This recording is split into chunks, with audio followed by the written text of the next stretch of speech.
최대 동영상 플랫폼인 유튜브 접속에 문제가 발생했습니다. 일부 사용자들이 모바일로 접속했을 때 동영상 광고가 끝난 뒤 검은 화면에 오류가 발생했다며 동영상이 재생되지 않았습니다. 일부 PC 사용자도 동영상 재생에서 비슷한 오류를 겪은 것으로 전해집니다. 유튜브 모 회사인 구글 코리아 측은 오늘 한국 시간 오전 8시 17분쯤 유튜브와 유튜브 뮤직에서 동영상 재생 오류가 발생했다고 확인했습니다. 그러면서 오류의 원인은 내부 시스템의 일시적 문제라고 설명했습니다. 유튜브 내 스팸 방지 시스템에 일시적으로 변경 사항이 생겼는데 문제를 처리하는 과정에서 한때 이용자들의 접속이 막혔다는 겁니다. 구글 코리아 측은 조치를 시작해 오류 발생 약 50분이 지난 9시 10분에 정상 재생시켰다고 밝혔습니다. 이용자들에게 문의를 받은 구글 고객센터 측도 유튜브 뮤직, 유튜브 TV에 동영상 시청 문제가 발생했고 모두 해결됐다고 공지했습니다. 특히 오류 사태에서 구글은 정부에 늑장 신고를 한 것으로 확인됐습니다. 과학기술정보통신부에 따르면 구글 코리아는 오전 9시 1분쯤 정부에 보고했는데 규정에 따르면 구글 코리아는 8시 57분쯤에는 오류를 알려야 했지만 규정을 어긴 겁니다. 한편 이번 유튜브 재생 오류는 한국뿐 아니라 미국과 유럽 등 세계 곳곳에서 발생한 것으로 드러났습니다. 한 온라인 서비스 장애정보 집계 사이트는 한국 시간 오전 8시쯤부터 1시간 동안 미국 지역에서만 30만 건 넘는 오류 접수가 확인됐다고 밝혔습니다. KBS 뉴스 황정우입니다. 설 연휴 마지막 날 오전 유튜브에서 홈 화면이 열리지 않는 등 장애가 발생했습니다. 18일 오전 10시경부터 모바일 앱과 PC 등에서 영상이 정상 재생되지 않거나 홈 화면이 뜨지 않는 현상이 나타났는데요. 오류로 인해 유튜브를 이용하려던 시민들이 불편을 겪기도 했습니다. 한때 각종 포털 사이트에서 유튜브 오류 검색 수치가 급증하기도 했습니다. 다만 검색이나 구독한 채널에 직접 접속해 영상을 시청하는 기능은 정상적으로 작동한 걸로 알려졌습니다. 연합뉴스 취재에 따르면 구글 코리아는 과학기술정보통신부에 이날 오전 10시 3분경 홈페이지 송출 장애를 보고했습니다. 이에 유튜브 측은 서비스 업데이트 중 홈페이지 화면에 오류가 있었다며 상세한 원인을 파악 중이라고 밝혔습니다. 한편 이날 오전부터 유튜브 장애에 대한 검색이 미국에서만 30만 건 보고되기도 했다고 덧붙였는데요. 해당 오류는 약 11시쯤을 기점으로 복구가 완료돼 현재는 정상 작동하고 있습니다.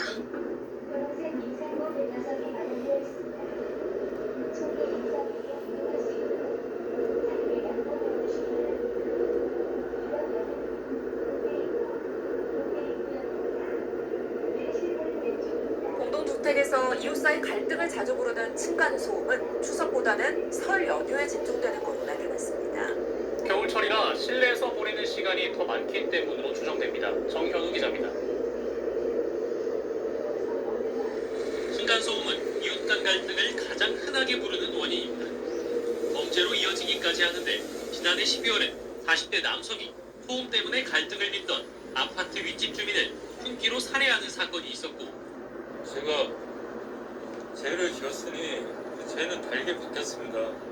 지난해 4월 서울 봉천동 아파트에 불을 질러 다수의 인명피해를 내고 본인도 숨진 60대 남성 역시 소음으로 이웃과 자주 다퉜던 것으로 조사됐습니다. 한국환경공단에서 운영하는 층간소음 이웃사이 센터엔 지난 2023년부터 3년 동안 관련 상담 10만 건이 접수돼 매년 3만 건이 넘어가는 추세입니다. 가족 친지가 모이는 연휴도 예외는 아닌데 추석보다는 설에 민원이 집중되는 경향이 나타났습니다. 지난 2023년 연휴 직후 일주일간 접수된 층간소음 민원을 비교해보면 설 이후엔 1200건이 접수됐는데 연휴가 이틀 더 길었던 추석 이후 소음 관련 신고는 600여 건으로 절반에 그쳤습니다. 2024-25년 역시 설 연휴 이후 들어온 층간소음 관련 민원이 추석 연휴 이후에 1.8배, 1.2배 정도로 집계됩니다. 설 연휴는 추운 겨울철에 맞이하는 만큼 가족과 친지들이 바깥보다는 실내에 머무는 시간이 길어 이러한 흐름이 이어진다는 분석이 나옵니다. 층간소음으로 이웃 간 심각한 물리적 갈등까지 빚어지는 상황에도 정부와 지자체의 개입이 부족하다는 지적은 계속되고 있습니다. 현재 층간소음위원회가 700세대 이상 공동주택에만 설치돼 있고 조정에 따를 의무도 없는 상황인 만큼 정부나 지자체가 적극적으로 중재할 수 있게 개선이 필요하다는 목소리도 나옵니다. YTN 정현우입니다.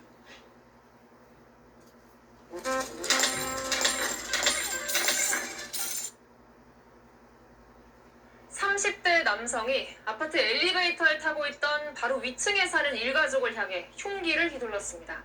범행 직후 스스로 목숨을 끊었는데요.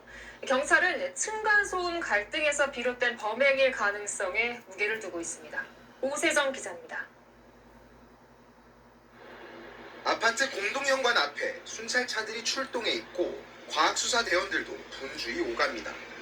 오늘 아침 이 아파트 16층에서 일가족 3명을 태운 엘리베이터가 15층에 도착하자 30대 남성 주민이 탔고 그 직후 일가족에게 흉기를 휘둘렀습니다. 사건이 발생한 아파트 계단입니다. 계단벽에는 손자국처럼 보이는 무늬가 남아있는데요. 흉기로 공격받고 다급히 피신하면서 생긴 혈흔으로 보입니다. 습격을 당한 40대 부부는 상처를 입었지만 생명에는 지장이 없고 부부의 딸도 살과상을 입는 데 그쳤습니다. 이웃 주민이 문을 열어줘 피해자 가족의 피신을 보았습니다. 문을 열어봤는데 때마침 우리 애기가 튀어나온 거야. 그러고 있었는데 어머니가 다시 또 나왔어. 들어오시자마자 바로 문을 닫아. 가해자인 30대 남성은 자신의 집에서 숨진 채 발견됐습니다. 경찰은 범행 직후 스스로 목숨을 끊은 걸로 보고 있습니다. 숨진 남성은 피해자 가족의 바로 아래층에 사는 주민으로 파악됐습니다. 주민들은 위층 일가족이 이사 온 뒤부터 층간소음 갈등이 있었다고 말했습니다. 문제가 있었다고 했더라. 이사 오고 나서부터 시끄럽다고 했다. 경찰은 치료 중인 피해자를 조사해 정확한 사건 경위를 파악할 방침입니다. 채널A 뉴스 오세정입니다.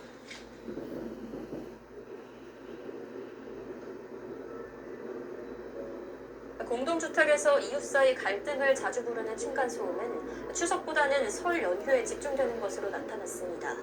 겨울철이라 실내에서 보내는 시간이 더 많기 때문으로 추정됩니다. 정현우 기자입니다. 층간소음은 이웃 간 갈등을 가장 흔하게 부르는 원인입니다. 범죄로 이어지기까지 하는데 지난해 12월에 40대 남성이 소음 때문에 갈등을 빚던 아파트 윗집 주민을 흉기로 살해하는 사건이 있었고 제가 죄를 지었으니 그 죄는 달게 받겠습니다. 지난해 4월 서울 봉천동 아파트에 불을 질러 다수의 인명피해를 내고 본인도 숨진 60대 남성 역시 소음으로 이웃과 자주 다퉜던 것으로 조사됐습니다. 한국환경공단에서 운영하는 층간소음 이웃사이 센터엔 지난 2023년부터 3년 동안 관련 상담 10만 건이 접수돼 매년 3만 건이 넘어가는 추세입니다. 가족 친지가 모이는 연휴도 예외는 아닌데 추석보다는 설에 민원이 집중되는 경향이 나타났습니다. 지난 2023년 연휴 직후 일주일간 접수된 층간소음 민원을 비교해보면 설 이후에 1,200건이 접수됐는데 연휴가 이틀 더 길었던 추석 이후 소음 관련 신고는 600여 건으로 절반에 그쳤습니다. 2024-25년 역시 설 연휴 이후 들어온 층간소음 관련 민원이 추석 연휴 이후에 1.8배, 1.2배 정도로 집계됩니다. 설 연휴는 추운 겨울철에 맞이하는 만큼 가족과 친지들이 바깥보다는 실내에 머무는 시간이 길어 이러한 흐름이 이어진다는 분석이 나옵니다. 층간소음으로 이웃 간 심각한 물리적 갈등까지 빚어지는 상황에도 정부와 지자체의 개입이 부족하다는 지적은 계속되고 있습니다. 현재 층간소음위원회가 700세대 이상 공동주택에만 설치돼 있고 조정에 따를 의무도 없는 상황인 만큼 정부나 지자체가 적극적으로 중재할 수 있게 개선이 필요하다는 목소리도 나옵니다. YTN 정현우입니다.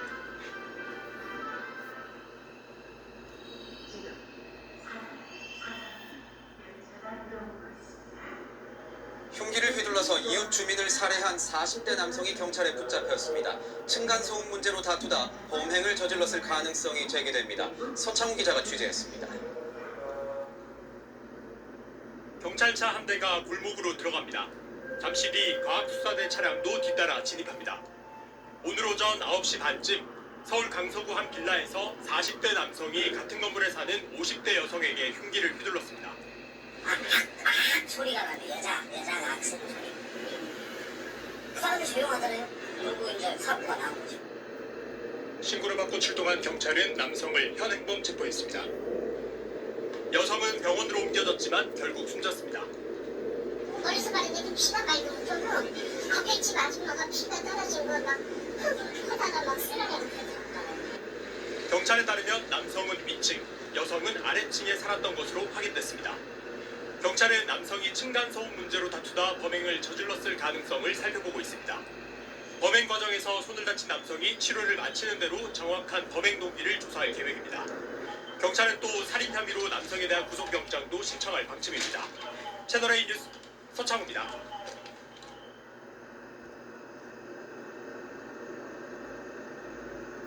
층간소음을 이유로 윗집에 찾아가 4살 아이에게 소리를 지르고 위협적인 태도를 보인 20대 여성이 재판에 넘겨졌다가 무죄를 선고받았습니다. 울산지방법원은 14일 아동복지법 위반 혐의로 기소된 20대 여성 A씨에게 무죄를 선고했다고 밝혔습니다. 울산의 한 아파트에 거주하는 대학생 A씨는 2014년 11월 초 층간소음이 들리자 윗집을 찾아가 B양에게 네가 뛰어다니고 소리 지르고 시끄럽게 했지 라고 소리를 지른 혐의를 받았습니다. 또 뒤로 물러나는 아이에게 다가가 뛰어다녔잖아 라고 고함을 치는 등 얼굴 가까이에서 위협적인 태도를 보인 것으로 조사됐습니다. 아이 어머니가 경찰에 신고하겠다고 하자 아이가 보는 앞에서 욕설을 한 사실도 파악됐습니다. 두 집은 이전부터 층간소음 문제로 여러 차례 다툼이 있었던 것으로 전해졌습니다. 검찰은 A씨가 아동을 정서적으로 학대한 것으로 보고 기소했습니다. 그러나 재판부는 피고인이 층간소음으로 인한 피해의식으로 자신의 감정이나 화를 제어하지 못해 부적절하고 현명하지 못한 언행을 했다면서도 제출된 증거만으로는 아동학대의 고의를 가지고 학대 행위를 했다고 인정하기 부족하다고 밝혔습니다.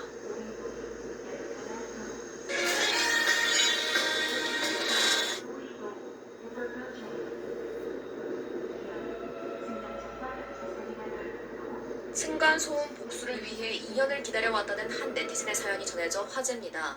지난 12일 여러 온라인 커뮤니티에 2년을 기다린 층간소음 복수라는 제목의 글이 올라왔습니다. 한 빌라의 3층에 거주하고 있다는 글쓴이 A씨는 윗집의 층간소음 때문에 너무 힘들었다라고 운을 댔는데요. A씨에 따르면 윗집인 4층 부부는 남자아이 3명을 키우고 있었으며 2년간 쿵쿵 뛰어다니는 아이들을 방치해두며 층간소음으로 괴롭혀왔다고 합니다. A씨가 시끄럽다고 항의도 해봤지만 사과 한마디 없이 오히려 아이들이 뛸 수도 있지 예민하면 단독주택으로 이사가라 라는 뻔뻔한 태도를 보였다고 하는데요. 결국 2년간 층간소음에 스트레스를 받아왔던 A씨는 복수를 다짐하며 1년 전부터 4층의 윗집인 5층의 매물을 알아봤다고 합니다. 2년 뒤 마침내 층간소음 부부의 윗집 매물이 나와 바로 5층 집 계약을 했다는데요. A씨는 지난 2년간 주 3, 4일은 재택근무를 해왔는데 층간소음 때문에 너무 힘들었다며 1년 전부터 공인중개사 아주머니에게 5층 매물 나오면 연락달라고 했더니 바로 잡아주더라며 감사하다는 의미로 과일 바구니 선물 드렸다라고 전했습니다. 마지막으로 A씨는 집에서 할 수 있는 좋은 운동 추천 바란다며 복수를 위해 2년간 열심히 살찌는 것 같다라고 웃음을 내비치면서 글을 마쳤는데요. 층간소음엔 층간소음으로 맞서겠다는 A씨. 다른 건물로 이사가도 되지만 그동안 얼마나 힘들었으면 이럴까 싶기도 하죠. 사연을 접한 네티즌들은 층간소음은 직접 겪어봐야 한다. 뻔뻔한 이웃한테는 복수해도 합당하다. 마늘 대량 빻기, 볼링, 의자로 말타기 등의 방법도 있어요. 층간소음 안 겪어본 사람은 모른다. 얼마나 스트레스인데 등의 반응을 보였습니다. 다세대 주택에선 생활소음부터 노래소리, 대화소리 등의 각종 층간소음들이 빈번히 발생해 입주민 간 갈등이 끊이지 않고 있죠. 그런데 이 가운데 한 아파트에선 신음소리로 테러당했다는 주민이 경고문을 부착한 사진이 재조명되고 있습니다. 최근 한 온라인 커뮤니티에 올라온 아파트 승강기에 붙은 메모입니다. 층간소음을 시간별로 기입해놓은 입주민은 신음소리 테러를 당하고 있다며 애로 영화를 찍으시는지 너무 불쾌하다. 공동생활의 기본은 타인을 배려하는 것이다. 라고 주의를 주는데요. 해당 주민의 층간소음이 상당했던지 그 옆에 다른 주민 또한 불만을 표합니다. 메모에는 대체 저 집 몇 호냐? 집에 아이들이 없어서 무개념 행동을 하냐고 지적하는데요. 이어 부부 생활은 자유지만 제발 이웃집에 피해주지 말라며 그렇게 이기적으로 행동할 거면 아파트에 살 자격이 없으니 이사 나가라고 일침을 놓습니다. 듣기만 해도 납부끄러워지는 신음소리 테러는 의외로 자주 발생하는 소음이라는데요. 과거에도 온라인 커뮤니티에 성관계 소리 때문에 살 수가 없다며 특히나 여성의 목소리로 나 미칠 것 같다 라는 말이 들릴 때마다 너무나도 불쾌하다는 호소 글이 올라오기도 했습니다. 사연을 접한 네티즌들은 부끄러운 줄 알아야지, 층간소음 당해보지 않으면 모른다, 그냥 소리를 질렀나 보네, 배려심 없다 등의 반응을 보이며 공분했습니다. 한편 공동주택 층간소음의 범위 및 기준에 관한 규칙에 따르면 주간에는 39dB, 야간에는 34dB부터 층간소음으로 간주한다는데요. 통상적으로 어른의 발뒤꿈치 소리가 40dB 정도, 아이들이 뛰는 소리가 50dB 정도로 알려졌습니다. 다세대 주택에선 생활소음부터 노래소리, 대화소리 등의 각종 층간소음들이 빈번히 발생해 입주민 간 갈등이 끊이지 않고 있죠. 그런데 이 가운데 한 아파트에선 신음소리로 테러당했다는 주민이 경고문을 부착한 사진이 재조명되고 있습니다. 최근 한 온라인 커뮤니티에 올라온 아파트 승강기에 붙은 메모입니다. 층간소음을 시간별로 기입해놓은 입주민은 신음소리 테러를 당하고 있다며 에로 영화를 찍으시는지 너무 불쾌하다, 공동생활의 기본은 타인을 배려하는 것이다 라고 주의를 주는데요. 해당 주민의 층간소음이 상당했던지 그 옆에 다른 주민 또한 불만을 표합니다. 메모에는 대체 저 집 몇 호냐, 집에 아이들이 없어서 무개념 행동을 하냐고 지적하는데요. 이어 부부 생활은 자유지만 제발 이웃집에 피해주지 말라며 그렇게 이기적으로 행동할 거면 아파트에 살 자격이 없으니 이사 나가라고 일침을 놓습니다.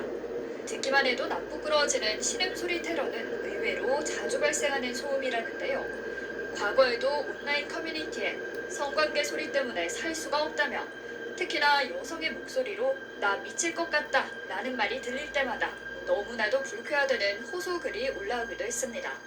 사연을 접한 네티즌들은 부끄러운 줄 알아야지, 층간소음 당해보지 않으면 모른다, 그냥 소리를 질렀나 보네, 배려심 없다 등의 반응을 보이며 공분했습니다. 전국 임플란트 명소라고 부르던데 비결이 뭔가요? 개인 맞춤형 임플란트를 28만 원에 그리고 10년 습니다. 한편 공동주택 층간소음의 범위 및 기준에 관한 규칙에 따르면 주간에는 39dB, 야간에는 34dB부터 층간소음으로 간주한다는데요. 통상적으로 어른의 발뒤꿈치 소리가 40dB 정도, 아이들이 뛰는 소리가 50dB 정도로 알려졌습니다. 이웃 간 층간소음 갈등 정말 해결하기 쉽지 않으실 텐데요. 최근 한 온라인 커뮤니티에는 층간소음 문제를 훈훈하게 해결했다는 사연이 전해져 화제입니다. 글쓴이 A씨는 작년 10월부터 윗집에서 들려오는 아침 저녁 소음에 고민이 많았다고 합니다.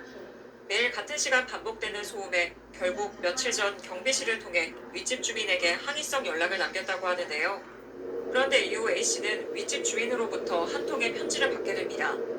편지에는 아내가 2023년 치매 초기 진단을 받고 현재 중기 상태라는 내용이 적혀 있었는데요. 의사의 권유로 치매 진행을 늦추기 위해 집에서 운동을 해야 했고, 그래서 거실이 아닌 베란다에 매트를 깔고 매일 아침 저녁 13분씩 제자리 조깅을 해왔다고 밝혔습니다. 이어 그는 베란다에서 하는 운동이라 층간소음이 없을 거라고 오만한 판단을 했다며 이웃에게 피해를 준다는 걸 알았다면 절대 하지 않았을 것이라며 깊이 사과했습니다. 또한 정말 미안하고 죄송하다, 앞으로는 하지 않겠다는 진심 어린 말을 덧붙였죠. 편지를 읽은 A씨는 곧바로 윗집 주민에게 답장을 보냈습니다. 이런 사정이 있는지 몰랐다며 13분 정도라면 이웃으로서 충분히 이해할 만한 상황이라고 말했는데요. 오히려 건강을 위해 계속 운동하셔도 될 것 같다며 항상 건강하시고 가정에 행복이 가득하길 바란다는 따뜻한 메시지를 전했습니다. 이에 윗집 주민은 고맙다, 복 많이 받으시길 기원한다는 답장을 보내며 서로를 이해하고 배려하는 모습으로 층간소음 갈등이 훈훈하게 마무리됐습니다. 사연을 접한 네티즌들은 서로가 베풀어가며 사는 세상, 멋지신 분들 훈훈하다, 두 분 다 복 받으셨으면 좋겠다, 양보하는 사회, 건강한 사회, 아름다운 사회가 만들어지길, 보통 층간소음 항의하면 갈등이 생기는데 참 어른이다 등의 반응을 보였습니다. 주민으로부터 충격적인 층간소음 항의 쪽지를 받았다는 사연이 전해졌습니다. 최근 한 온라인 커뮤니티에는 퇴근하고 왔더니 집 앞에 이런 게 붙어 있었다라는 제목의 글이 올라왔는데요. 글쓴이 A씨에 따르면 테이프 클리너로 바닥을 청소했다는 이유로 얼마 전 이사 온 아랫집 주민에게 너무 시끄럽다는 층간소음 항의를 받게 되었다고 합니다. 심지어 해당 주민은 발망치 소리가 난다, 드르륵 소리가 난다며 A씨에게 소리를 지르고 난동을 부렸다고 하는데요. 하지만 A씨는 이사 온 당일엔 외출 중이었고 퇴근 후 12시 넘어서 집에 귀가했다며 평소 슬리퍼 신고 다니고 당일엔 거의 걷지 않고 누워있는 상태였다라고 주장했습니다. 그런데 한 차례 난동 이후 이웃은 황당한 쪽지까지 남겨놨다고 하는데요. 쪽지에는 쾅쾅, 쿵쿵, 탁탁, 딱딱, 덜덜덜 등 소리내지 말라며 발꿈치 들고 다니고 밤에 샤워하지 말고 손빨래하고 세탁기 돌리지 마라 라는 내용이 적혀 있었습니다. 이어 살다 이렇게 시끄러운 아파트는 처음이다 라면서 밤엔 엘리베이터 사용도 자제해라 띵띵 아주 시끄러워 죽겠다 라고 분노했는데요. 승강기 사용까지 소음이라는 이웃, 방음이 문제인가 했지만 A씨에 따르면 생활소음 정도는 들리지만 방음이 안 되는 집은 아니라고 합니다.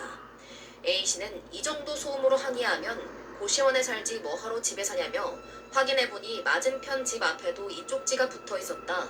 이 정도면 동 대표가 나서서 해결해야 하는 거 아니냐라고 토로했는데요. 사연을 접한 네티즌들은 엘리베이터도 마음대로 못하냐, 잘못 걸린 것 같다, 아랫집 주민 안 마주치게 조심해야 할 것 같다 등의 반응을 보였습니다. 층간소음 갈등이 잦은 요즘 한 아버지가 아이를 잘못 가르친 내 책임이라며 직접 쓴 반성문 편지를 이웃에게 전한 사연이 알려져 큰 울림을 주고 있습니다. 25일 보배드림에는 아버지 A씨가 올린 당시 상황이 공개됐습니다. A씨가 집을 비운 사이 초등학교 5학년 딸과 1학년 아들이 소파에서 뛰다가 아랫집 할머니가 층간소음 때문에 직접 찾아오는 일이 벌어졌습니다.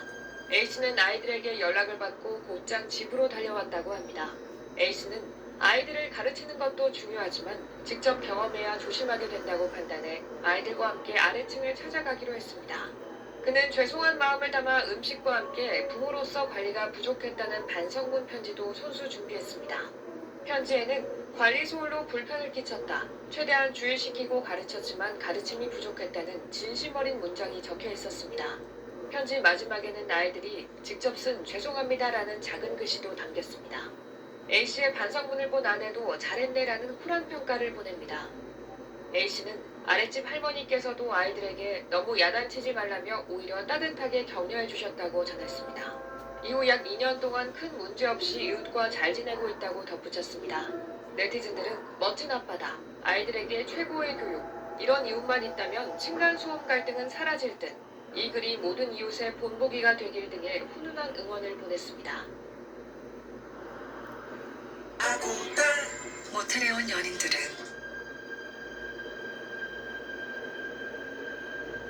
층간소음 갈등은 사실 어제 오늘만의 문제가 아니죠. 그런데 단순 항의를 넘어서 음식물과 쓰레기를 집 앞에 투척하고 방화까지 시도한다면 어떨까요? 피해자들은 범죄의 공포까지 느끼고 있는 상황인데요. 소재현 기자가 취재했습니다. 현관문 앞이 음식물 쓰레기로 그야말로 난장판입니다. 잠시 후 올라오는 한 여성. 빨간 국물이 들어있는 음식물 용기 뚜껑을 열더니 그대로 문 앞에 부어버립니다. 지난달 시작된 여성의 이 같은 행동은 새벽부터 늦은 밤까지 시간을 가리지 않고 한 달 넘게 이어졌습니다. 상자와 종이 뭉치를 들고 와 출입문 앞에서 불을 붙이기까지 했습니다. 곧바로 진화하긴 했지만 자칫 큰 화재로 이어질 수 있는 아찔한 순간이었습니다. 아침마다 눈을 뜨면서 오늘 또 그 여자가 무슨 일을 벌여놨을까 이런 생각을 하고 눈을 뜨는다니까요. 불까지 그렇게 하는 걸 보고는 이거는 정말 큰일 나겠다. 해당 여성은 위층에서 내는 층간소음이 심했다고 주장하며 이 같은 범행을 저지른 것으로 알려졌습니다. 하지만 집주인은 여성이 층간소음이 심했다고 말하는 날 대부분 집에 거주하는 사람이 없었다고 경찰에 진술한 것으로 확인됐습니다. 실제 해당 범행이 주로 이루어졌던 평일에는 집이 비어져 있던 것으로 알려졌습니다. 강동경찰서는 현재 재물 손괴와 방화 등의 혐의로 이 사건을 입건했지만 해당 여성은 소환에 불응하는 것으로 알려졌습니다. 그러는 사이 피해 집주인은 물론 빌라 전체 주민들도 추가 피해나 범죄가 발생하지 않을까 불안감을 감추지 못하고 있습니다. 연합뉴스TV 소재영입니다.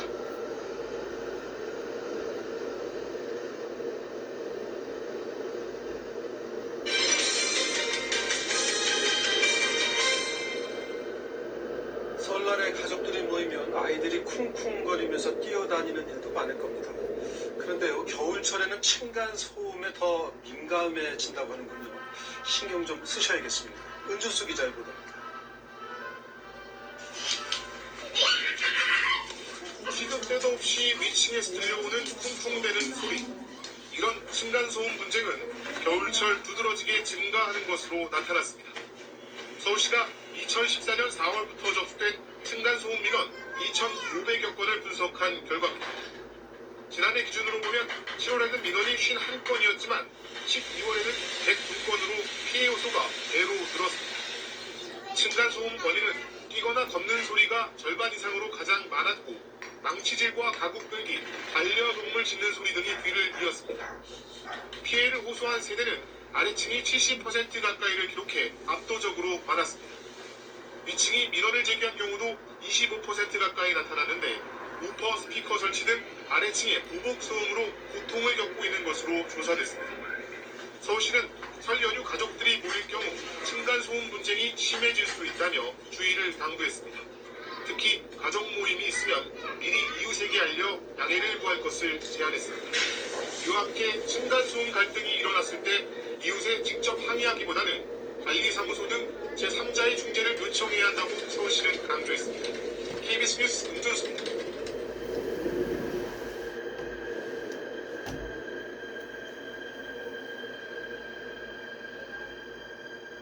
아파트 같은 공동주택에서 발생하는 층간소음은 이웃 간 심각한 갈등으로 번지는 경우가 많습니다. 정부가 대형 아파트 단지를 대상으로 시범 운영해온 층간소음 맞춤형 서비스를 대폭 확대하기로 했습니다.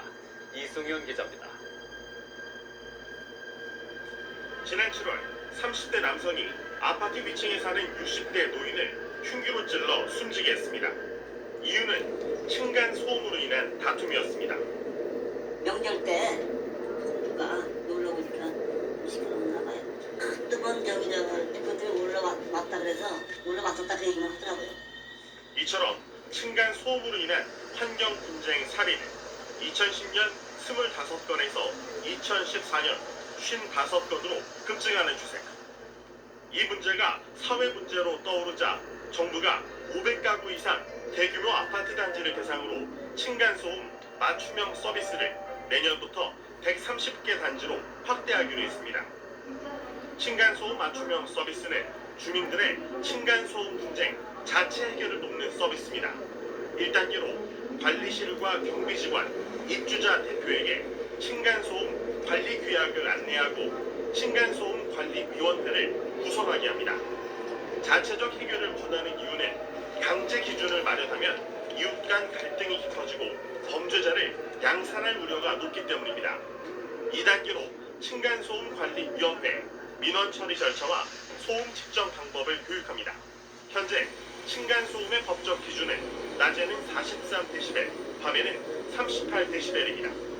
3단계로 입주민과 아파트 단지 어린이집을 대상으로 층간소음 저감 교육을 실시합니다. 층간소음 원인 중 70% 이상이 아이들의 뛰는 소음으로 조사됐기 때문입니다. 앞으로는 교사 직무 연수와 유치원 교육에도 층간소음 예방 교육이 추가됩니다. 층간소음 맞춤형 서비스가 도입된 이후 층간소음 전화 상담 건수는 감소하고 있습니다. 공동주택 층간소음 맞춤형 서비스는 국가소음정보 시스템에서 신청서를 내려받아 층간소음 이웃사이 센터 팩스로 접수하면 됩니다. YTN 이승윤입니다.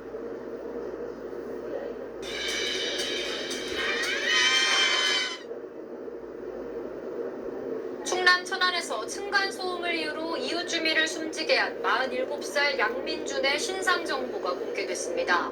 경찰은 범행 수법이 잔혹하고 피해가 중대한 점을 고려해 신상 공개를 결정했습니다. TJB 김소영 기자입니다. 짙은 쌍꺼풀, 굳게 담은 입. 층간소음 갈등 끝에 이웃을 살해한 47살 양민준입니다. 양민준은 지난 4일 자신이 거주하던 천안 서북부의 한 아파트에서 윗집에 살던 70대 이웃 주민을 찾아가 흉기로 살해한 혐의를 받고 있습니다. 경찰은 사건 발생 일주일 만에 신상정보 공개 심의위원회를 열어 양민준의 신상 공개를 결정했습니다. 범행이 잔인하고 피해가 중대한 점, 피해자 유족의 의견 등을 종합적으로 고려해 신상 공개의 뜻을 모았습니다. 양민준이 신상공개 결정에 대해 이의를 제기하지 않았고 확인서를 서면으로 제출하면서 별도의 유예기간 없이 바로 공개됐습니다. 다음 달 9일까지 한 달간 충남경찰청 누리집에 이름과 나이, 얼굴 사진이 공개됩니다. 흉기에 찔린 피해자가 관리사무소로 몸을 피하자 자신의 승용차로 밀고 들어가 재차 흉기를 휘두른 양민준. 신상 공개에 앞서 경찰은 사이코패스 검사를 진행하려 했으나 양민준이 이를 거부했고 설득을 통해 검사받기로 합의해 송치한 후 교도소에서 진행할 예정입니다. 개인의 생물학적인 범행 특성 그리고 심리학적인 특성, 반사회적인 어떤 성향 등이 복합적으로 나타났다고 보여지고요. 양민준은 경찰에 집에 있던 흉기를 들고 갔다고 진술했으며 경찰은 내일 오전 양민준을 검찰에 넘길 예정입니다. TJB 김소영입니다.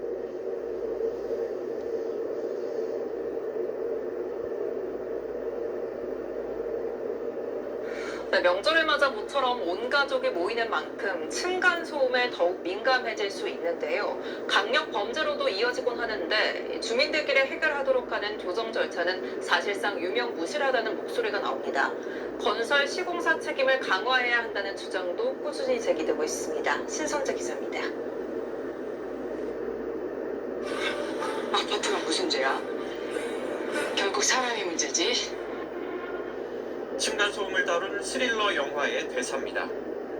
화염 방사기로 아파트에 불을 지르고 이웃집을 향한 소름 끼치는 테러까지 모두 층간소음 갈등으로 벌어진 일입니다. 현실에서도 층간소음은 종종 폭행, 협박은 물론 살인, 방화 등 강력 범죄로까지 번지고 있습니다. 층간소음 갈등은 매년 3만 건 이상 전화 상담이 접수될 정도로 빈번하지만 강제력이 없는 분쟁 조정 제도는 사실상 있으나 마나란 지적이 끊이지 않습니다.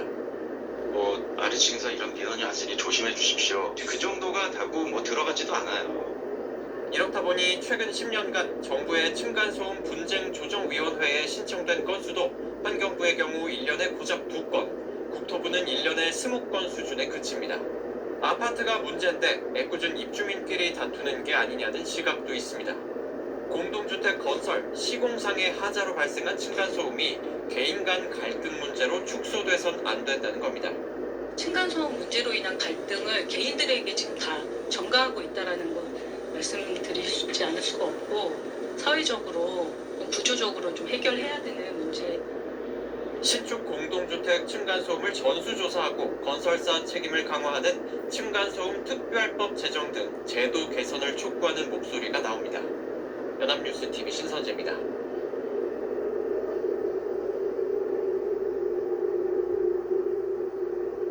겨울철에는 층간소음이 특히 심해지는데요. 아무래도 실내 활동이 늘어나서 그런데요.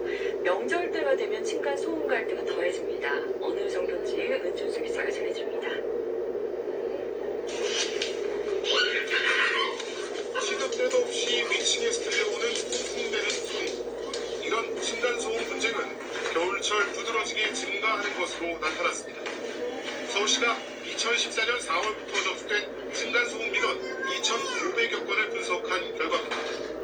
지난해 기준으로 보면 7월에는 민원이 51건이었지만 12월에는 102건으로 피해 요소가 제로 늘었습니다. 층간소음 원인은 뛰거나 걷는 소리가 절반 이상으로 가장 많았고 망치질과 가구 끌기, 반려동물 짖는 소리 등이 뒤를 이었습니다. 피해를 호소한 세대는 아래층이 70% 가까이를 기록해 압도적으로 많았습니다. 위층이 민원을 제기한 경우도 25% 가까이 나타났는데 우퍼, 스피커 설치 등 아래층의 보복 소음으로 고통을 겪고 있는 것으로 조사됐습니다. 서울시는 설 연휴 가족들이 모일 경우 층간소음 분쟁이 심해질 수 있다며 주의를 당부했습니다. 특히 가족 모임이 있으면 미리 이웃에게 알려 양해를 구할 것을 제안했습니다.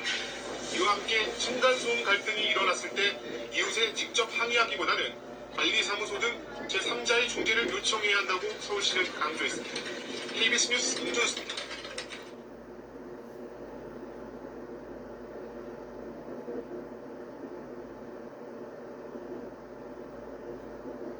충남 천안의 아파트에서 40대 남성이 층간소음 문제로 윗집에 살던 이웃 주민을 흉기로 살해했습니다. 두 차례에 걸쳐서 112 신고를 하는 등 전조 증상이 있었던 것으로 확인됐는데 경찰은 살인 혐의로 구속영장을 신청했습니다. 오승훈 기자입니다. 경찰차에 이어 소방 구급차가 지나갑니다. 아파트 관리사무소는 출입문이 부서져 임시 출입문을 설치했고 주차장에는 앞범퍼가 부서진 승용차가 덩그러니 놓여 있습니다.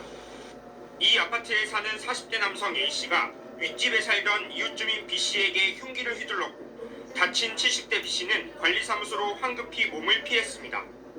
하지만 A씨가 뒤쫓아와 문이 잠겨있자 자신의 차량을 몰고 돌진한 겁니다. 흔적이 있어서 알았지. 내려와서 보니까 피가 흠뻑이 있어서 다이어트 직원들이 저 문을 이제 잠갔으니까 못 들어가니까 저 차를 갖고 저기를 이제 밀고 들어가갖고. A씨는 관리사무소 안에서 또다시 흉기를 휘둘렀고 복부 등을 크게 다친 B씨는 병원으로 옮겨졌지만 결국 숨졌습니다. 범행 직후 A씨는 관리사무소 직원과 주민에 의해 제압됐고 신고를 받고 출동한 경찰은 현행범으로 체포했습니다. 경찰 조사에서 A씨는 층간소음으로 범행했다고 자백했습니다. 이들은 평소에도 층간소음 문제로 갈등이 깊었고 두 차례에 걸쳐 112 신고가 접수되는 등 전조 증상이 있었던 것으로 확인됐습니다. 지난 10월 피해자 B씨 아내가 누군가 밖에서 계속 문을 두드린다는 신고가 있었고 지난달에는 윗집에서 시끄럽게 한다며 A씨가 경찰에 신고했던 것으로 파악됐습니다. 층간소음 민원이 잇따르자 관리사무소는 A씨를 임대세대의 꼭대기층으로 옮겨주는 것으로 사전 협의를 마쳤던 것으로 전해졌습니다. 경찰은 A씨에 대해 구속영장을 신청했습니다. YTN 오승훈입니다. 내 피부를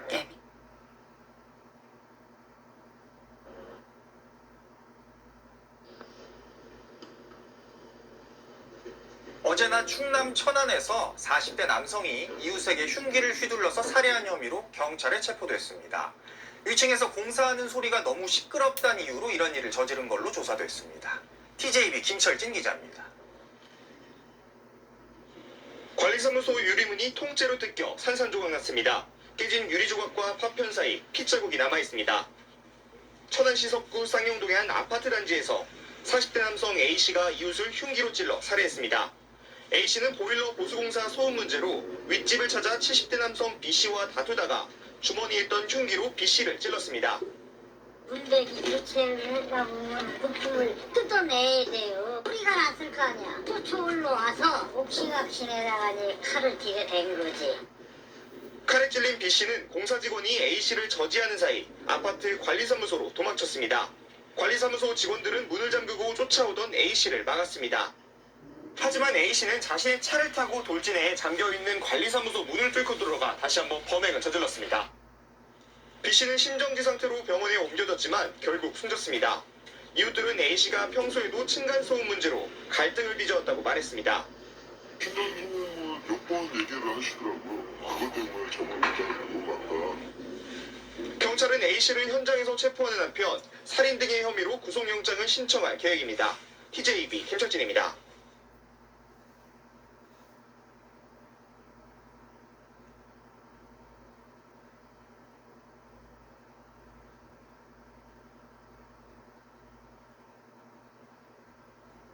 층간소음을 이유로 윗집에 찾아가 4살 아이에게 소리를 지르고 위협적인 태도를 보인 20대 여성이 재판에 넘겨졌다가 무죄를 선고받았습니다. 울산지방법원은 14일 아동복지법 위반 혐의로 기소된 20대 여성 A씨에게 무죄를 선고했다고 밝혔습니다. 울산의 한 아파트에 거주하는 대학생 A씨는 2024년 11월 초 층간소음이 들리자 윗집을 찾아가 B양에게 네가 뛰어다니고 소리 지르고 시끄럽게 했지 라고 소리를 지른 혐의를 받았습니다. 또 뒤로 물러나는 아이에게 다가가 뛰어다녔잖아 라고 고함을 치는 등 얼굴 가까이에서 위협적인 태도를 보인 것으로 조사됐습니다. 아이 어머니가 경찰에 신고하겠다고 하자 아이가 보는 앞에서 욕설을 한 사실도 파악됐습니다. 두 집은 이전부터 층간소음 문제로 여러 차례 다툼이 있었던 것으로 전해졌습니다. 검찰은 A씨가 아동을 정서적으로 학대한 것으로 보고 기소했습니다. 그러나 재판부는 피고인이 층간소음으로 인한 피해의식으로 자신의 감정이나 화를 제어하지 못해 부적절하고 현명하지 못한 언행을 했다면서도 제출된 증거만으로는 아동학대의 고의를 가지고 학대 행위를 했다고 인정하기 부족하다고 밝혔습니다.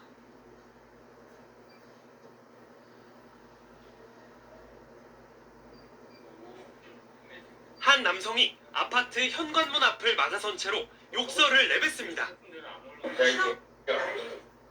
최근 층간소음을 이유로 윗집 이웃을 흉기로 살해해 신상이 공개된 47살 양민준입니다. 3년 전인 지난 2022년 6월 역시 시끄럽다며 윗집을 찾아가 욕설하고 위협하는 모습이 고스란히 영상에 담겼습니다. 그 얘기라고 생각하는 게, 야, 또 뭐 그때처럼 뭐 무단침해 뭐 그딴 소리 하지 마 나오고 진짜. 당시 윗집에서는 공사나 작업이 아닌 단순히 짐을 싸고 있었습니다. 양 씨는 현관문 앞을 가로막고 욕설과 위협을 이어가다 경찰이 출동한 뒤에야 물러섰습니다. 당시 한 달 전에도 양 씨가 찾아와 한 차례 경찰에 신고했던 윗집은 또 올라오면 영상을 남기라는 경찰의 말에 촬영했다고 말합니다. 하지만 현장 중재에 그쳤을 뿐 보호 조치나 사후 관리로 이어지지 않았습니다. 신고도 많이 했고 상담도 했고 그런 조치도 아무것도 없이 조금 외면을 많이 받지 않았나 싶어요. 경찰은 그동안 지난 10월 유족 측 신고와 11월 양 씨의 신고 2차례뿐이라고 밝혔지만 앞서 2번의 신고가 더 있었던 겁니다. 현재 112 신고 시스템은 현장 경찰이 최근 1년 이력만 조회할 수 있고 기록도 3년만 저장돼 한계를 드러냈습니다. 신고 기록이 더 오래 보관됐다면 스토킹 처벌법 적용 등 보다 적극적인 대응이 가능했을 거라는 지적이 나옵니다. 그 신고를 하고 뭐 분쟁이 발생한 것이 역사가 오래돼 있으면 심각한 양상으로 이렇게 비화될 수 있다라는 그런 가능성을 현장검찰관이 판단할 수 있겠죠. 층간 소음으로 인한 참극이 되풀이되는 걸 막기 위해서라도 기록 보관 기간을 늘리고 신고 단계부터 별도 관리 체계를 마련해야 한다는 목소리가 커지고 있습니다. MBC 뉴스 김성국입니다.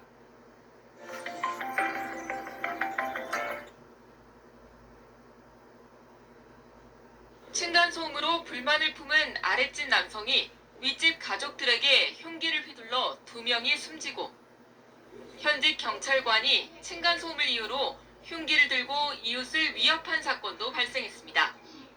층간소음 분쟁이 이웃 간 감정 싸움을 넘어 심각한 사회 문제로 비화하고 있는 건데 층간소음 신고 건수는 2012년 8,700건에서 이듬해 18,000여 건으로 급증했고 코로나19가 시작된 2020년부턴 4만 건이 넘었습니다.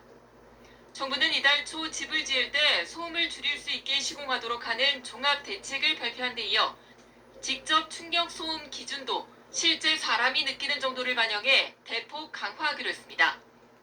현재 주간 43데시벨, 야간 38데시벨인데 주간 39데시벨, 야간 34데시벨로 4데시벨씩 낮추는 겁니다. 통상 어른이 발뒤꿈치로 내는 소리가 40데시벨 정도인데 낮에도 이보다 적게 소리를 내도록 바꿨습니다. 기존 노후 공동주택에 적용되던 예외도 2025년부터는 축소합니다. 기준 강화에 따라 층간소음 분쟁 시 인정되는 피해 범위도 확대될 전망입니다. 성가심 비율이 약 13%에 해당하여 층간소음으로 인한 성가심을 지금 현재보다 절반 이하로 낮출 수 있을 것으로 기대됩니다. 환경부는 또한 야간 소음 측정과 현장 상담 당일 소음 측정 등도 확대해서 피해 구제를 최대한 도울 예정인데 이번 대책은 집을 새로 짓지 않는 한 소음 피해를 줄이기 위해선 결국 윗집의 노력이 가장 중요하다는 점에서 윗집의 변화를 끌어내려는 방편으로도 풀이됩니다. YTN 김연아입니다.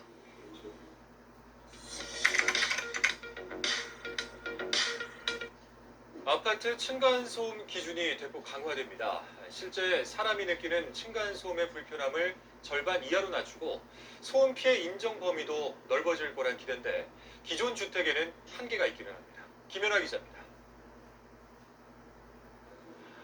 층간소음으로 불만을 품은 아랫집 남성이 윗집 가족들에게 흉기를 휘둘러 2명이 숨지고 현직 경찰관이 층간소음을 이유로 흉기를 들고 이웃을 위협한 사건도 발생했습니다. 층간소음 분쟁이 이웃 간 감정 싸움을 넘어 심각한 사회 문제로 비화하고 있는 건데 층간소음 신고 건수는 2012년 8,700건에서 이듬해 18,000여 건으로 급증했고 코로나19가 시작된 2020년부턴 4만 건이 넘었습니다. 정부는 이달 초 집을 지을 때 소음을 줄일 수 있게 시공하도록 하는 종합 대책을 발표한 데 이어 직접 충격 소음 기준도 실제 사람이 느끼는 정도를 반영해 대폭 강화하기로 했습니다. 현재 주간 43데시벨, 야간 38데시벨인데 주간 39데시벨, 야간 34데시벨로 4데시벨씩 낮추는 겁니다. 통상 어른이 발뒤꿈치로 내는 소리가 40데시벨 정도인데 낮에도 이보다 적게 소리를 내도록 바꿨습니다. 기존 노후 공동주택에 적용되던 예외도 2025년부터는 축소합니다. 기준 강화에 따라 층간소음 분쟁 시 인정되는 피해 범위도 확대될 전망입니다.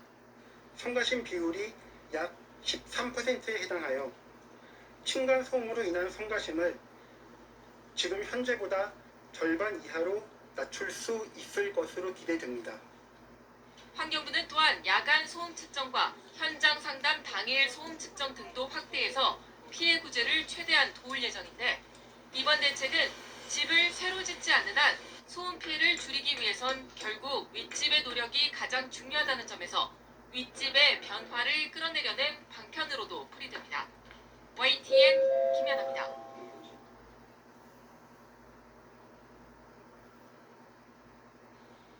네, 이번에는 층간소음 문제 살펴보겠습니다. 층간소음을 줄이기 위한 건축 규제가 계속 강화됐지만 웬일인지 갈등은 줄지 않고 있습니다. 층간소음 살인이 매년 한 건 이상 일어날 정도입니다. 이유가 있었습니다. 강화된 층간소음 기준이 건축 현장에선 사실상 무용지물이 된 게 감사원 감사 결과 드러났습니다. 콘크리트로 덮어버리면 바닥 구조는 아무도 모른다는 인식이 건축 현장에서 더 우선시됐습니다. 김준범 기자의 보도입니다. 묵직한 타이어로 내려치고 뾰족한 막대로 빠르게 때립니다. 아래층에선 소음 크기를 정밀 측정합니다. 아파트 바닥 구조가 층간소음을 잘 차단하는지 시험하는 겁니다. 아파트 바닥은 소음을 막기 위해 콘크리트 슬래브 등 모두 5겹 구조로 되어 있습니다. 그런데 2013년 이중 슬래브 두께 규정이 120mm에서 210mm로 강화됐습니다. 전국의 모든 아파트가 이 기준을 통과했는데 서류상 통과했습니다. 감사원이 바닥 구조를 표본 점검한 결과 아파트 60%가 최소 성능에도 미달했습니다. 성능 기준을 통과한 바닥 구조만 시공해야 하는 사전 인정 규제가 사실상 무력화된 결과입니다.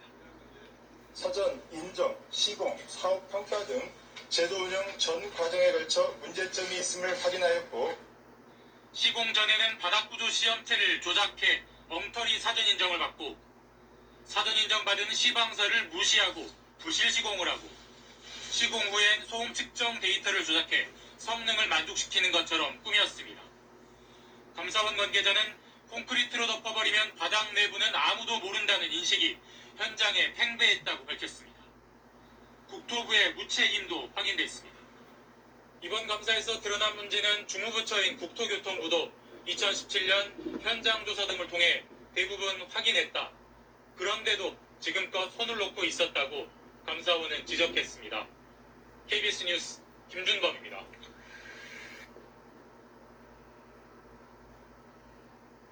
자, 지금부터는 층간소음 문제를 자세히 짚어보겠습니다. 최근 층간소음이 강력범죄로 이어지는 일이 잦아지면서 정부가 오늘 관련 대책을 내놨습니다. 지금까지는 새로 짓는 주택의 층간소음 저감 대책이 위주였지만 이번에는 기존 주택의 층간소음을 줄이는 방안도 제시했습니다. 최기성 기자입니다. 지난해 9월 전남 여수의 한 아파트에선 아랫집 주민이 윗집 주민을 살해한 일이 벌어졌습니다. 층간소음이 사건의 발단이었습니다. 그러니까 너무 좀 이게 좀 아마 슬프가 아마 그랬는가 봐. 아마 감정이 아마 역할해가지고 그런 것 같아요. 층간소음이 갈등 수준을 넘어서 폭력이나 강력범죄로 번지며 사회적 문제로 떠오르자 국토교통부가 개선 대책을 발표했습니다. 그동안 신축주택에 초점을 맞췄던 것과 달리 기존 주택에 적용할 방법들도 마련했습니다. 지어진 주택에는 300만 원 안팎의 소음 저감 매트 설치비를 빌려줍니다. 매트를 사용하면 1에서 3dB 소음 감소 효과가 있는데 소득 수준에 따라 무이자부터 연 1%대의 저리융자를 제공할 방침입니다. 500세대 이상 단지엔 갈등을 중재하거나 조정하는 주민자치조직인 층간소음관리위원회 설치를 의무화합니다.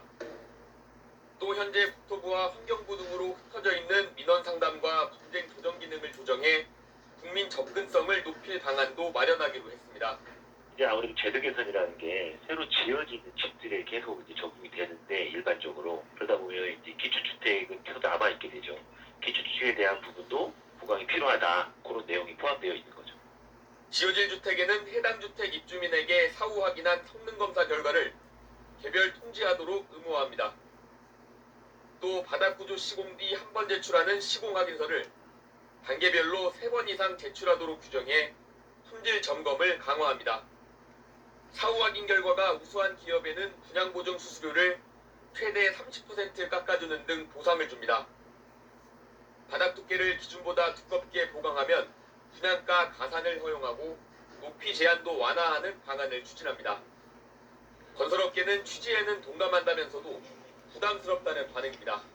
시공 후 현장에서 성능 확인을 한다는 것은 건설사 입장에서 상당한 부담이 될 것으로 예상이 됩니다. 다만 이런 제도 변경이 층간소음 저감 기술 개발을 활성화하는 기회가 되리라 생각해서 소음 저감을 위한 다양한 방법을 찾을 수 있도록 이와 함께 현재 대부분 주택에서 사용 중인 벽식 구조가 아닌 층간소음이 덜한 것으로 알려진 기둥식인 라멘 구조의 효과를 검증해 확산 여부를 검토하기로 했습니다. 국토부는 늦어도 내년 상반기에는 대책이 모두 시행할 수 있도록 진행하겠다고 밝혔습니다. YTN 최기성입니다.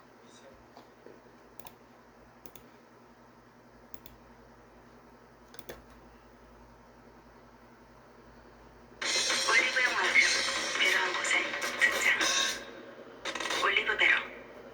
올라온 층간소음 대책과 실효성을 전문가 연결해서 들어보겠습니다. 차상군 주거문화개선연구소 소장과 함께 이야기 나누겠습니다. 나와 계시지요? 예, 안녕하십니까. 예, 네. 주거문화개선연구소의 차상군입니다. 네, 소장님, 정부가 조금 전에 이제 여러 대책을 내놨는데 한마디로 말해서 뭐 두께를 좀 두껍게 하고요. 그렇게 하지 못할 경우에는 이제 사용 준공 승인을 안 해주겠다는 거예요. 가장 핵심적인 대책은 무엇이라고 보세요?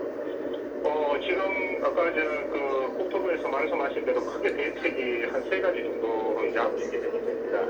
하나는 뭐냐면 신축 아파트에는 소음 기준 49dB 미달 시에는 아예 준공을 승인하지 않겠다라는 부분과 기존 주택의 구축에서는 저소득층을 중심으로 해서 방음 공사비를 지원을 일부 하겠다. 그리고 또 하나는 이제 LH 아파트 같은 경우에는 층간소음 최고 등급 37dB를 준수하도록 하겠다라는 어떤 부분들로 이제 압축이 되는데요. 이 중에서 우리가 가장 눈여겨볼 부분 자체는 신축 아파트에서의 기준 미달 시에는 준공을 승인하지 않겠다라는 부분에 조금만 더 좋은 의미를 둘 수는 있을 것 같습니다. 예. 소장님 조금 전에 49dB 해서 몇 가지 기준을 말씀해 주셨는데 이 기준을 충족하지 못하면 그 승인을 내주지 않는다는 거잖아요. 그 기준이 어느 정도인지 저희가 생활소음으로 알 수 있게 좀 쉽게 설명해 주실 수 있겠습니까? 근데 우리가 여기서 조금 구분하셔야 될 게 있습니다. 우리가 이제 지금 국토부에서는 좋은 어떤 대책을 내고는 있지만 지금 좀 구분해야 될 것은 우리가 이 시공회사에서 시공 단계에서 지켜야 되는 기준과 실생활에서의 소음 기준은 다르다라는 거죠. 그러니까 예를 들면은 신축 아파트, 이번에 발표한 신축 아파트의 소음 기준은 49dB입니다. 소음 단위인 49dB를 사용하고 있고 입주민들이 신축된 아파트에서 들어가서 생활을 할 때는 야간 기준으로 34dBA라는 기준으로 그 수위난도를 정하고 있습니다. 그러니까 이게 A가 소음 단위에 A가 붙었느냐 붙지 않았느냐에 따라 가지고 A가 붙게 되면은 뭐냐면 데시벨 A라는 것은 사람의 그 주관적 반응, 그러니까 사람의 청감을 반영한 것이 되는 거고, 데시벨만 있게 된다면 사람의 상태를 고려하지 않았다라고 보시면 됩니다. 그래서 이 49 데시벨이라는 부분 자체는 시공상에 지켜야 될 기준이고, 이 부분 자체는 사람의 상태를 크게 고려하지는 않았다라고 보시면 그렇게 맞습니다. 그래서 49 데시벨이라는 것은 사람이 느끼는 수준으로 풀어버리면 통상적으로 48 데시벨 A 정도가 됩니다. 그러면 48 데시벨 A는 지금 현재의 34 입주 시에 지켜야 되는 34 데시벨 A에 비해서는 거의 한 14 데시벨이 굉장히 높은 거죠. 지을 때는 굉장히 좀 높게 짓게 되고, 그 다음에 짓고 난 다음에 기준은 굉장히 강화되어 있다. 이런 부분인데, 말씀하신 대로 48 데시벨 A라는 부분 자체는 우리가 일반적으로 침실에서 수면을 위해서 필요한 어떤 수준 자체가 30에서 35 데시벨 A 정도입니다. 그래서 수면을 취하기에는 아직은 조금은 더 강화할 필요가 있다라고 보여지는 거죠. 좀 더 기준을 더 강화해야 된다는 말씀이세요? 예, 좀 더 기준을 강화할 필요가 있습니다. 지금 48 데시벨 A로 말씀드린 것도 최고 1등급 LH가 지키겠다라는 것을 기준으로 했을 때 말씀드립니다. 그런데 지금 이 정도 기준 강화가 되더라도 건설사 입장에서는 뭐 더 두껍게 이 시멘트를 더 칠해야 되고 또 메워야 되고 그래서 공사비를 더 많이 든다고 하는데 앞으로 이 기준을 더 강화해야 된다면은 비용도 늘어나고 또 소비자 입장에서도 여러 가지 분담금이 늘지 않을까요? 이 기준안이 그럼 저희들이 좀 스토리를 좀 볼 필요가 있습니다. 이 기준안이 처음 제정되었을 때가 19년, 20년 전이 2004년, 2005년도입니다. 이때의 그 기준안이 우리가 경량 충격음과 중량 충격음으로 나눠지는데 여기서 주목할 것은 아이 뛰고 어른 걷는 소리에 해당되는 중량 충격음에 해당이 되는 겁니다. 이게 이제 그 당시에 만들어졌을 때 50데시벨로 만들어졌고 헬라고 두께는 210mm를 지키라라고 20년 전에도 이 말이 있었던 겁니다. 그러면 기준이 계속 완화됐었네요? 그렇죠. 그 당시에 20년 전에 50데시벨이 지금 20년이 흐른 시점에서는 1데시벨만 강화가 된 거죠. 그러니까 기술 개발이라든가 이런 부분들은 거의 안 이루어진 것이고, 그런데 이 당시에도 뭐냐면은 이렇게 기준이 처음 만들어질 때도 소비자들의 분양가가 올라갈 것이다라고 굉장히 소비자들을 걱정을 많이 했었던 겁니다. 그런데 그 당시에 어떤 사건이 있었냐면 환경부에서 급하게 이런 분양가에 대한 부분을 조사를 했었는데 51%가 분양가가 올라도 쾌적한 환경에서 생활할 수 있다면 상관이 없다라는 그 응답이 더 많았었습니다. 그리고 2014년도에 한번 개정을 할 때도 그랬었고, 이번에 2022년 이때도 역시 한 번 더 개정할 때도 분양가는 상승을 하면 어쩔 수는 없지만 쾌적한 환경이 조성이 된다면 괜찮다라는 여론 자체는 지금 현재도 절대 다수죠. 일단 입주자분들 같은 경우에는 비용이 좀 늘더라도 조용한 환경을 더 선호한다는 말씀 주셨고요.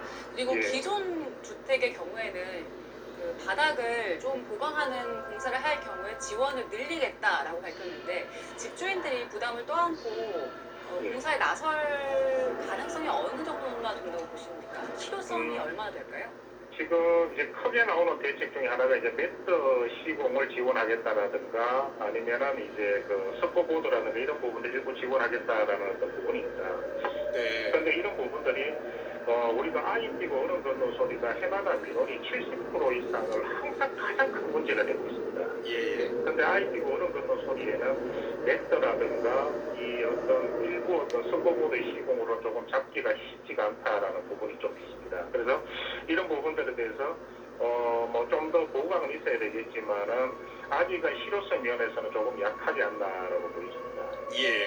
자, 일단은 정부 대책을 발표했으니까요. 이제 기준 충족하지 못하면은 통과할 때까지 계속 보강공사, 보완 시공을 해야 된다는 거죠? 맞습니다.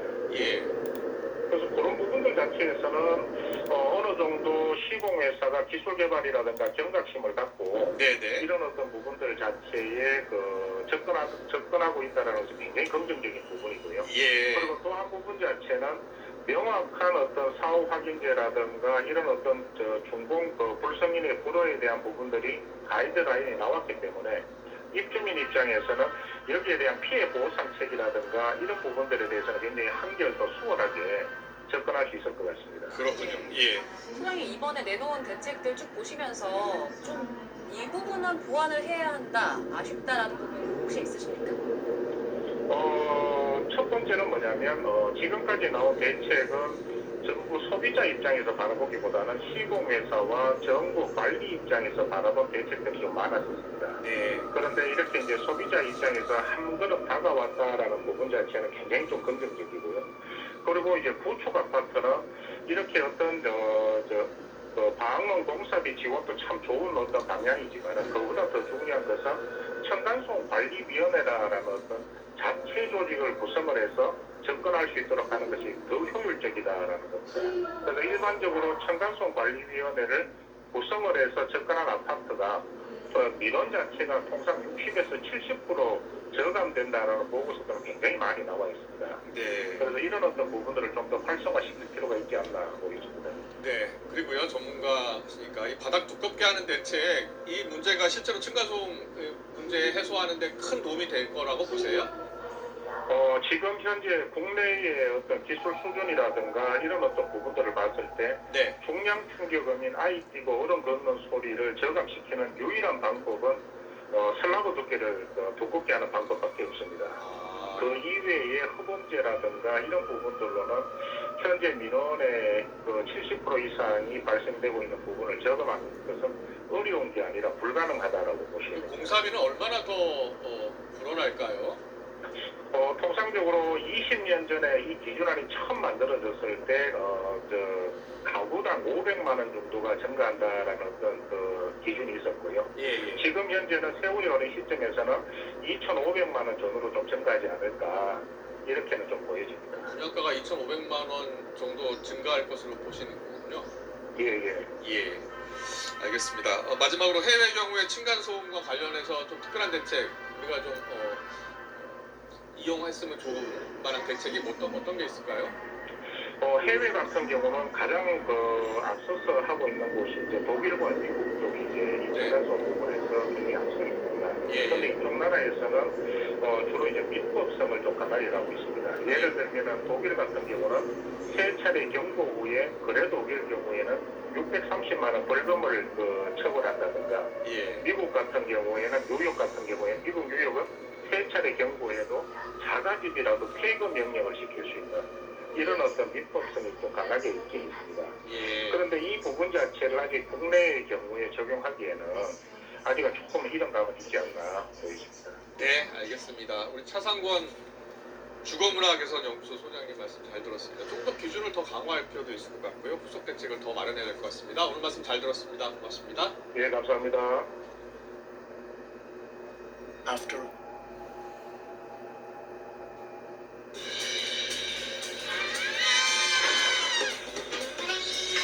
제가 마음에 안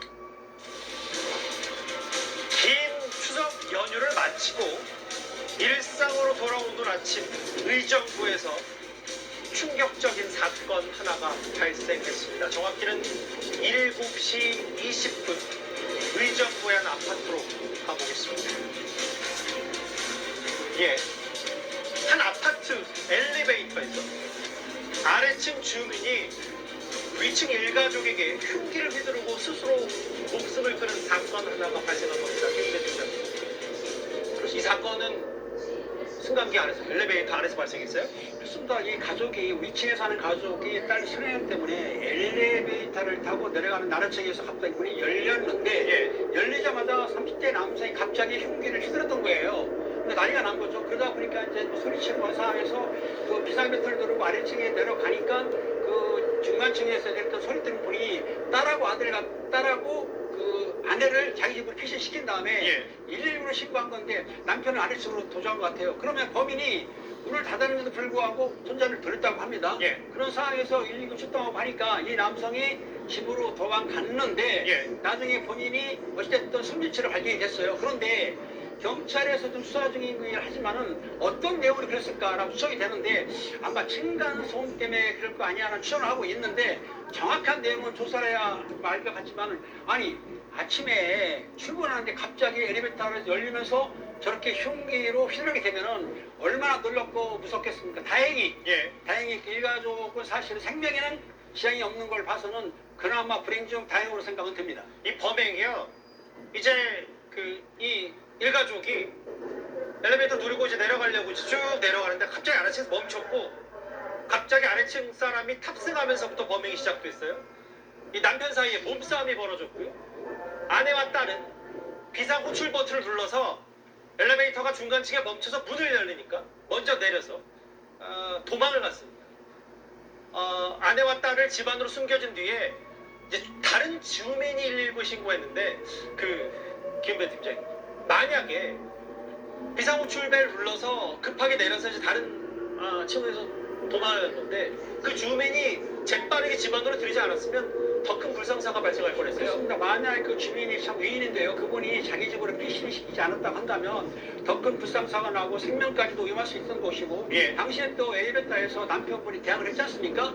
대항을 좀 어느 정도 했기 때문에 피해가 좀 적었던 것이지 만약에 남편분이 대항이 없다고 한다면 아마 큰 끔찍한 사건이 날 뻔했는데 다행히 남편도 대항을 했고 또 그 아래층에 있는 주민이 또 신속하게 그 피해자들을 자기 집으로 숨겨놓고 119 연락했기 때문에 다행히 저만큼 끝난 것인데 어찌됐든 그 주민 입장에서 볼 때에는 저게 소리쳤을 때 일반 시민들은 나가기는 쉽지는 않거든요. 근데도 불구하고 나가서 피해가지고 숨겨졌기 때문에 저 주민을 내가 보기에는 좀 위인이지 않을까 그런 생각이 듭니다. 아니 근데 뭐 층간소음으로 추정된다 김배 팀장님. 네네.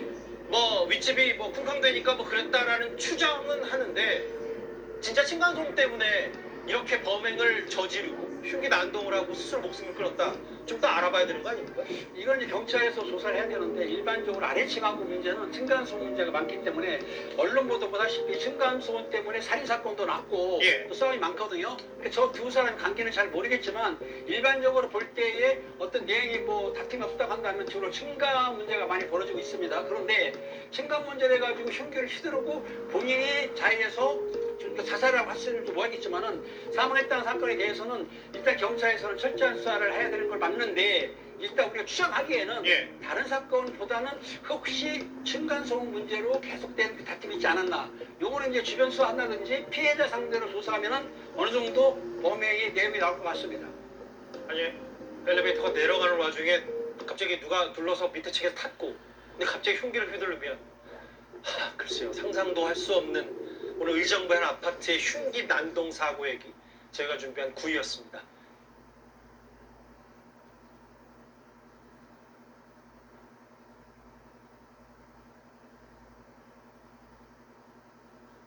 네, 국민적 스트레스로 불리죠. 층간소음으로 인한 갈등이 끔찍한 범죄로 이어지기까지 합니다. 지난 10년간 목숨을 잃은 사람이 20명이 넘었습니다. 층간소음의 골든타임, 석 달입니다. 김채린 기자가 최근 10년간 판결문을 분석했습니다. 한 남성이 강아지를 안고 집 안으로 들어갑니다. 잠시 후 모자를 뒤집어 쓴 남성이 계단으로 올라와 힘껏 병을 던지고 서둘러 사라집니다. 현관문을 발로 마구 차기도 합니다. 소음 피해를 호소하던 이웃 주민이었습니다. 저희 9시 때 그 소리가 났는데도 저희하고만 계속 생각을 했던 거죠. 처음엔 말로 시작된 항의, 3개월 뒤엔 물리적 위협으로 이어진 경우입니다. 결국 이 남성은 스토킹 처벌법 위반 혐의로 벌금 500만 원 처분을 받았습니다. 이 사람이 지금이야 그냥 이렇게 병을 던지고 발로 차는 거에서 그치겠지만 또 등록을 뭐 조절을 못하면은 또 혹시 몰래 일이 생길 거라는 생각을 하니까. 소음 갈등이 더 극단적 범죄로 비화하는 일도 끊이지 않고 있습니다. 최근 10년간 이웃 사이 소음 갈등으로 촉발된 살인사건 판결문을 전수조사했더니 모두 22명이 살해됐습니다. 피해자가 위독했던 경우를 더하면 희생자는 35명까지 늘어납니다. 미수까지 포함하면 훨씬 많은 인원들이 1년에 적게 잡아도 3-4명 정도가 살해당하고 있는 소음 분쟁 살인사건의 72%는 범행 전 피해자와 가해자의 갈등이 석 달 이상 이어졌다는 공통점이 있습니다. 서로가 서로가 이렇게 주고받는 시간들이 통상적으로 몇 개월이 흘러가요. 정말 짧게 잡으면 3개월에서 6개월 사이까지는 저희들은 층간소음 골든타임입니다. 골든타임 안에 공권력이나 행정당국의 적극적 개입이 최악의 사태를 막는 열쇠가 될 수 있다는 지적입니다. 스토킹이라든가 가정폭력과 같이 적극적으로 가해자와 피해자의 분리를 하고 또 피해자 신변 보호를 하고 있는 경찰에 접수되는 층간소음 신고는 하루 100건 이상, 90% 이상은 반복 신고인 만큼 층간소음 112 신고 코드 신설 등 범죄 예방을 위한 적극적 대책이 필요합니다. KBS 뉴스 김채린입니다.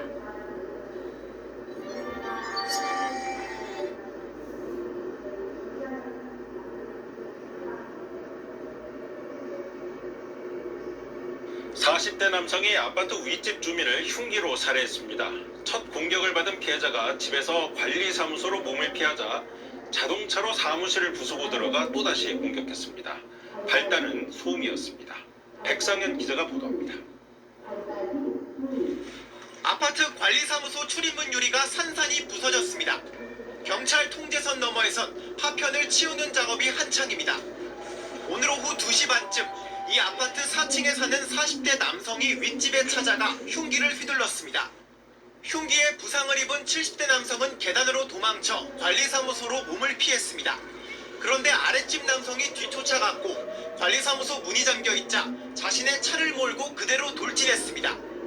관리사무소 안으로 들어간 남성은 윗집 남성에게 재차 흉기를 휘둘렀습니다. 그분이 계속 흔들었으니까 그 문이 자체가 열리지는 않았는데 한 5분 정도 했다가 갑자기 웃어주셨는데 팍 하고 소리가 나는 거예요. 배와 얼굴 등을 크게 다친 70대 남성은 병원으로 옮겨졌지만 결국 숨졌습니다.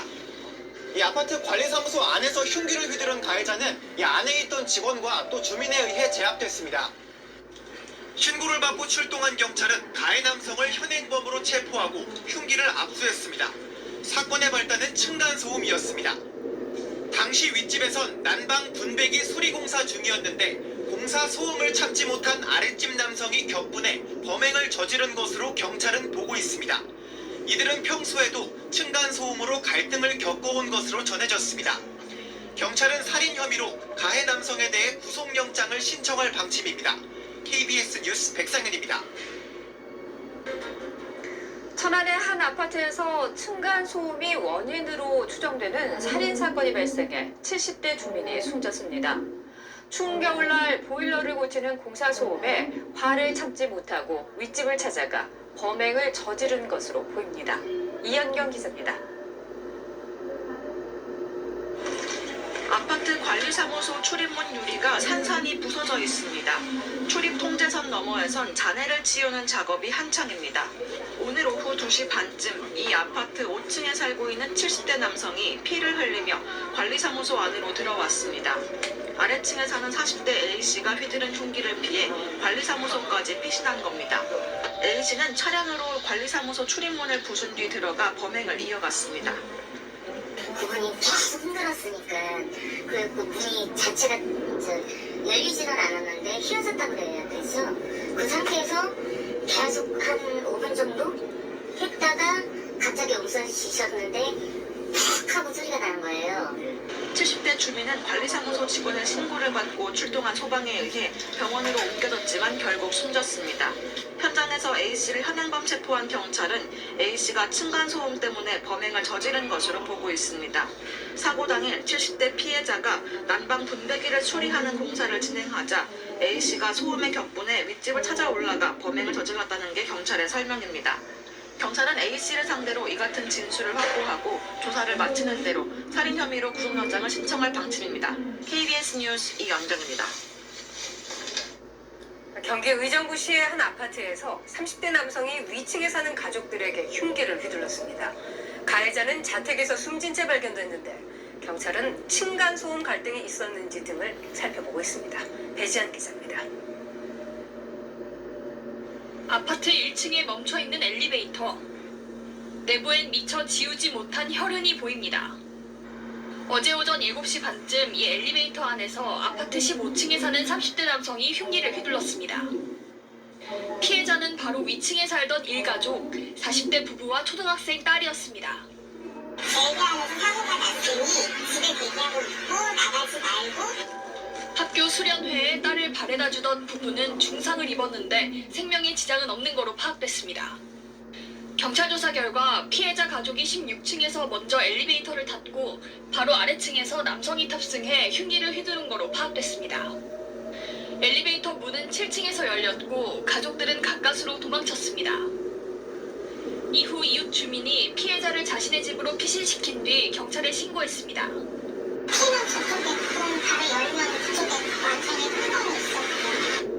흉기를 휘두른 남성 역시 엘리베이터에서 내려 자신의 집으로 돌아간 거로 파악됐습니다. 피해자는 피해 일가족이 사는 호실 바로 아래층 거주지에서 숨진 채 발견됐습니다. 경찰은 남성이 스스로 목숨을 끊은 거로 보고 있습니다. 남성은 실직 후 무직 상태로 홀로 지내왔던 거로 알려졌습니다. 경찰은 이상 동기나 이른바 무차별 범행은 아닌 거로 보고 층간소음 갈등이 있었는지 등 정확한 사건 경위를 조사하고 있습니다. KBS 뉴스 배지연입니다. 층간소음 문제로 찾아온 이웃에게 끓는 식용유를 끼얹어 온몸에 화상을 입힌 60대 남성이 구속됐습니다. 대전 서부경찰서는 증거인멸과 재범 위험성 등을 고려해 어젯밤 60대 남성 A씨에게 법원이 구속영장을 발부했다고 밝혔습니다. A씨는 지난 5일 저녁 6시 반쯤 대전 서구의 한 빌라에서 층간소음 문제로 찾아온 이웃에게 끓는 식용유를 뿌리고 또 다른 이웃에게 욕을 하며 위협한 혐의를 받고 있습니다. 경찰은 A씨를 특수상해와 특수협박 혐의로 조사하고 있습니다. 성주지방법원은 아랫집 주민들이 층간소음 문제로 항의하자 불을 지를 것처럼 위협하고 협박한 68살 정모 씨에게 징역 1년 6개월을 선고했습니다. 정 씨는 지난해 10월 청주의 한 다세대 주택에서 아랫집 문을 발로 걷어차고 기름과 라이터를 보여주면서 불을 지를 것처럼 협박한 혐의로 재판을 받았습니다. 정 씨는 아랫집 주민이 층간소음에 항의하자 범행을 저지른 것으로 조사됐습니다. 어제 7명의 사상자가 나온 서울 봉천동 아파트 화재 현장입니다. 경찰이 현장에서 숨진 방화 용의자의 범행 동기를 수사 중인데요. 층간소음으로 인한 보복 범죄 가능성이 제기되고 있습니다. 한 남성이 불길이 치솟는 농약 살포기를 들고 서 있습니다. 농약 살포기에 기름을 넣어 화염 방사기로 개조한 후 자신이 거주하던 주택가와 인근 아파트에 불을 지른 건데요. 지난해까지 이 남성은 불을 지른 아파트 4층의 아래층에 살면서 층간소음 등으로 여러 차례 갈등을 빚었던 것으로 파악됐습니다. 층간소음으로 인한 보복성 강력 범죄 매년 반복되고 있죠. 지난해 1월 SUV 차 한 대가 경찰을 따돌리고 살아납니다. 하지만 결국 도로를 막아선 경찰차와 정면으로 부딪히죠. 경찰에 잡힌 운전자 층간소음 갈등 끝에 이웃 여성을 살해하고 도주하던 피의자였습니다. 실제로 층간소음이 발단이 된 살인 등 5대 강력 범죄는 2016년 11건에서 2021년 110건으로 10배가량 급증했습니다. 소리라는 보이지 않는 물체로 매일 맞고 있는 고통을 느끼는 거랑 똑같은 경험을 하는 거예요. 그러다가 보니까 엄청난 공격성이 올라오는 거죠. 강력 범죄가 아니더라도 흉기로 협박한다거나 스토킹을 하는 등 층간소음으로 인한 범행은 해마다 늘고 있습니다. 자? 좋게 얘기라도 알아먹지를 않아. 보복 스피커 설치하고 싶다. 이 정도 소음은 고문 아니야? 더 시끄럽게 하면 드럼을 배우겠다, 전자기타를 치겠다는 등 맞대응 방법도 고민해보지만 층간소음 갈등을 해소하는 데는 큰 도움이 되지 못합니다. 오히려 종종 전해지는 다음과 같은 작은 노력들이 갈등 해결의 실마리를 제공하기도 하는데요. 한 초등학생 아이가 아파트 엘리베이터에 써붙인 편지입니다. 아랫집 주민에게 뛰고 시끄럽게 해서 죄송하다는 내용이죠. 돌아온 대답, 마음껏 뛰어도 된다는 따뜻한 답장이었습니다. 솔직한 사과와 배려, 층간소음의 갈등을 허무는 첫걸음이겠죠. 하지만 층간소음 문제를 개인 간의 갈등으로만 치부하기엔 사회적 파장이 큰 만큼 적극적으로 대책을 마련하는 게 필요해 보입니다. 여보, 배가 아플 땐 여기, 머리가 아플 땐 여기, 그리고 생활비가 떨어졌을 땐 여기. 틱톡